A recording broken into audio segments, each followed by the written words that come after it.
సగరి మగ. జై శ్రీరామ్. అయోధ్యలో మరో ముఖ్యమైన ప్లేస్ ఖచ్చితంగా అందరూ చూడవలసింది అమ్మ రామ్ మందిర్. ఇక్కడ ప్రతినిత్యం అన్నదానం జరుగుతూ ఉంటుంది. ఎంతో మంది, వేల మంది అనే చెప్పుకోవాలి, రోజు 10,000 మంది వరకు ఇక్కడ భోజనం చేసి వెళ్తారు.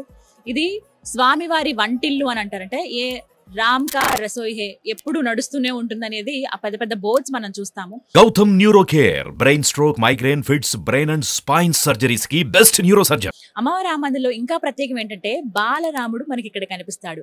రామ్ లల్లా ఎంత ముద్దుగా ఉంటారో తెలుసా. ఇక్కడే అది మన కింద భోజనాలన్నీ ఏర్పాటు చేస్తారు వచ్చిన వాళ్ళందరూ అక్కడ భోజనం చేయడానికి. అలాగే ఉపాలయాలు కూడా చాలా మనకి కనిపిస్తాయి. మొత్తంగా ఈ నిర్మాణం అంతా కూడా, ఉపాలయాలు ఉన్నటువంటిది నిర్మాణం అంతా కూడా 1920లో జరిగిందండి. ఆ తర్వాత ఇక్కడ బాలరాముడిని కూడా ప్రతిష్ఠించాలి అనే ఉద్దేశంతో 2019వ సంవత్సరంలో ఇక్కడ స్వామివారిని ప్రతిష్ఠించడం జరిగింది. మరి ఆ బాలరాముడు ఎలా ఉన్నాడో లోపలికి వెళ్ళి చూద్దామా రండి.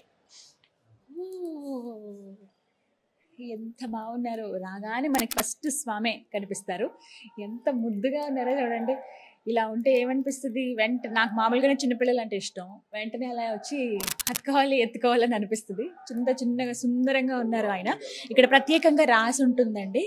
ఇక్కడ రాసి ఉంటుంది 8 నవంబర్ 2019లో.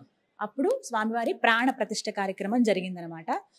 ఎంత ముద్దుగా ఉన్నారో చూడండి. స్వామి చక్కగా అలా కూర్చున్నారు, ధనుర్బాణాలు చేతబూని ముద్దుగా. మామూలుగా అయితే నార్మల్ పిల్లలు అయితే ఏంటి, మన అప్పుడు ఆడుకునే వస్తువో పాల డబ్బానో ఇవి ఉంటాయి. కానీ రాముల వారు కదా, అంత మర్యాద పురుషోత్తముడు, చిన్ని రామయ్య ధనుర్బాణాలను చేతబూని ఉన్నారు. చక్కగా కంఠాభరణం చూడండి, లోలాకులు, అలాగే పైన బుజ్జిగా ముడి వేశారు అమ్మవారు.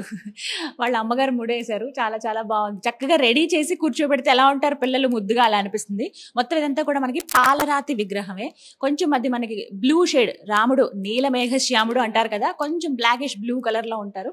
సో ఆ విధంగా ఇక్కడ కొంచెం బ్లూ షేడ్ వచ్చే విధంగా స్వామివారి రూపాన్ని చెక్కారు. ఎంత బాగుందో. కింద కమలం పైన మనకి రివర్స్ లో, అలాగే పైన కమలం పైన స్వామివారు కూర్చున్నట్టుగా ఉంది. దగ్గర ఒక 3 అడుగులు కూర్చున్నారు కాబట్టి 3 అడుగుల స్వామి మనకు కనిపిస్తారు. కానీ మనకి ఇక్కడ ఎత్తులో కనపడడానికి దగ్గర ఒక 7 అడుగుల వరకు అనమాట. 7 అడుగుల వరకు పైకి ఇలా ఎత్తి చూడాలి మనం తల. పైన ఇలా గొడుగులాగా వారికి రక్షణలాగా అక్కడ మనకి లైట్ తో ఇంకా ఎక్కువ గ్లో కనిపిస్తుంది. స్వామివారు చాలా, ఇంకా పాలరాతిది కదా, చాలా అందంగా మెరుస్తూ ఉంటుంది అనమాట. అండ్ ఇక్కడ రాసి ఉంటుంది చూడండి, 8 నవంబర్ 2019వ సంవత్సరంలో వీరి ప్రాణ ప్రతిష్ఠ కార్యక్రమం జరిగిందనమాట. అయితే ఇక్కడ ఇంకా ముఖ్యంగా చెప్పుకోవాల్సిన విషయం ఏంటంటే, ఎవరిక్కడికి వచ్చినా, అయోధ్య వచ్చినా కూడా ఇప్పుడు రామ మందిర నిర్మాణం జరిగింది కాబట్టి ఇప్పుడు కొంతమందికి తెలుసు. కానీ ముందే ఈ చుట్టుపక్కల వాళ్ళకి చాలా మందికి తెలుసు, అత్యంత శక్తివంతమైన ఆలయం బాలరాముడు. మేము ఏం వేడుకున్నా అవన్నీ నెరవేరుతాయి అనేది ఇక్కడ చాలా మంది విశ్వాసం అనమాట. హనుమాన్ గర్హి దగ్గర స్వామివారి దర్శనం చేసుకుని, ఆంజనేయ స్వామి దర్శనం చేసుకుని మళ్ళీ ఇక్కడికే వస్తారు ఆ బాలరాముడిని చూడటానికి. ఎంత చక్కగా ఉన్నారు స్వామివారు. ఇక్కడి నుంచి మనకి నూతనంగా నిర్మితమైనటువంటి రామ మందిర్ కూడా కనిపిస్తుంది. ఇలా ప్రదక్షిణ చేసుకుంటూ ముందుకు వెళ్తే ఇక్కడ ఇంకో స్పెషాలిటీ ఏంటంటే, స్వామివారు ఇక్కడ మనం ఇలా చూస్తున్నప్పుడు మొత్తం అయోధ్య మొత్తం కూడా కనిపిస్తుంది అనమాట. ఈ ఆలయం పైనే, బాలరాముడు ఆలయం పైన పెద్ద బాణం ఒకటి ఏర్పాటు చేశారు. ధనుర్బాణం, ధనస్సు అలాగే బాణం, విల్లెక్కు పెట్టినట్టుగా ఇలా ఒక బాణాన్ని ఏర్పాటు చేశారు. ఆ బాణం అయితే అయోధ్యలో మీరు ఎక్కడి నుంచి చూసినా సరే ఆ ఎత్తులో కనిపిస్తుంది అనమాట. సో ఒకసారి ఇక్కడ రండి, ఇక్కడ నుంచి కనిపిస్తుంది. బాలరాముడు ఇక్కడ ఉన్నారు కదా, ఇక్కడే నూతనంగా నిర్మితమైనటువంటి రామ మందిరం. ఇదంతా కూడా రామ జన్మభూమి. ఈ స్థలం అంతా కూడా రామ జన్మభూమి. ఇప్పుడు మనం చూస్తున్నది, మనం ఉన్నదైతే అమ్మ రామ మందిర్. ఎంత సుందరంగా ఉన్నారు స్వామి. ఇక్కడి నుంచి చూసినా భలే ముద్దుగా అనిపిస్తున్నారు.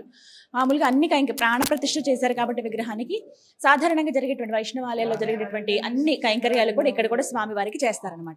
కొన్ని వింతలు జరుగుతాయని చెప్తూ ఉంటారు కదా. ఎప్పుడైతే నవంబర్ 8వ తారీఖున 2019వ సంవత్సరంలో స్వామివారి విగ్రహ ప్రతిష్టాపన కార్యక్రమం జరిగిందో బాలరాముడిది, అంటే రామ్ లల్లాది, నవంబర్ 9వ తారీఖున రామ జన్మభూమి మనకి ఆ రాముడికే చెందింది అని చెప్పి కేసును కూడా గెలిచారనమాట. ఇలా కొన్ని కోఇన్సిడెన్స్ అంటారు కదా, అలా జరుగుతూ ఉంటాయి. ఆ రాముడే ఇక్కడికి వచ్చి నా భూమి ఇదేని ఆయనే చెప్పుకున్నట్టుగా అయ్యింది. నిజంగా ఆ మాట వినగానే నాకు చాలా సంతోషం అనిపించింది. వెంటనే చెప్పాలి అని అనుకున్నాను. ఇక్కడ రాగానే నాకు ఆ విషయమే చెప్పారు. కానీ అంతా రామయ్య ఇక్కడ ఉన్నారు, ఇది ఆయన స్థలం, నా ప్లేస్ ని నేను తెచ్చుకుంటాను, మళ్ళీ నేను వచ్చి అయోధ్యలో అడుగు పెడతానని ఆయన చెప్పినట్టుగా అయింది. ఒక సంకేతంగా ఇది. ఎంత ముద్దుగా ఉన్నారు రాములు గారు. వచ్చిన వాళ్ళందరూ కూడా దాదాపుగా తెలుసు. ఎవరికైనా తెలియకపోయినా వెంటనే ఇన్ఫర్మేషన్ ఇస్తున్నారు, రాములల్లా దర్శనం చేసుకోండి ఫస్ట్ మీరు అని చెప్పి. ఇక్కడ మనకి బాలుడి రూపంలో కనిపిస్తున్నారు. మనకి ఇప్పుడు నూతనంగా నిర్మితమైనటువంటి రామాలయం ఏదైతే ఉందో అక్కడ నూతనంగా నిర్మితమైన రామ మందిరంలో స్వామివారు ఒక రాజకుమారుడిలాగా నుంచుని ఉన్నారు. 4.5 అడుగుల ఎత్తులో కనిపిస్తారు. చక్కగా స్వామి ఎంత బాగున్నారో మూర్తి. దర్శనం చేసుకున్న వాళ్ళైతే వెళ్ళేటప్పుడు పడిన కష్టం అంతా మర్చిపోతారు అనమాట. అంత హాయిగా అనిపిస్తుంది. మొత్తం మీద మీరు కనుక అయోధ్య వస్తే ఖచ్చితంగా అందరం రావాలనుకుంటున్నాం. వద్దామనే ఉద్దేశం ఉంటే కనుక చక్కగా రండి. వచ్చినప్పుడు కొన్ని ముఖ్యమైన ప్రదేశాలు ఏముంటాయి అవన్నీ ఖచ్చితంగా వీక్షించండి. అందులో అమావ రామ మందిరం ఒకటి, బాలరాముడి మందిరం ఒకటి. మందిరాల్లో స్వామివారి దర్శనం చేసుకుని చక్కగా ఇక్కడ నిత్యాన్నదానం జరుగుతుంది. భోజనం చేసి వెళ్ళొచ్చు అనమాట. స్వామివారి ప్రసాదం అది నిజంగా మహాకృప. జై శ్రీరామ్. రామ్ లల్లాకి జై.